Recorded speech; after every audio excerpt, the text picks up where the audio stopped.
रसूल करीम सल्लल्लाहु अलैहि वसल्लम भी इन शइ खे ॾाढी पसंदीदगी सां इन जो हुकुम ॾिनो आहे, तज़व्वजू अल वलूद अल वदूद, उन्हनि मायुनि सां तव्हां निकाह कयो जेके ॿार घणा ॾियनि।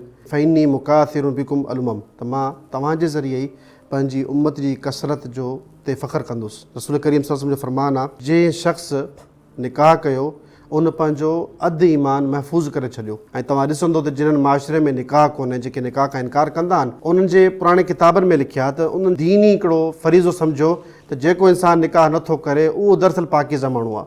उहो पंहिंजे पाण खे चवंदा त जेको निकाह करे थो ॿिए ते ज़ुल्म थो करे, या निकाह करण सां इंसानी मुआशरे में तरक़ी घटि थी थिए, त इहो बिल्कुलु ग़लति आहे। जेका शइ इंसान जी फितरत में हूंदी आहिनि उहा इंसान जे लाइ बाइस बरकत आहे, उन जे लाइ बाइस रहमत आहे। इहो अल्लाह तबारक व तआला जो निज़ाम आहे। जॾहिं बि इंसानु फितरत जे मुखालिफ़ वियो आहे त उन मुआशरे में तबाही, बर्बादी, बेबरकती ऐं सवाइ नुक़सान जे ॿियो कुझु न थियो।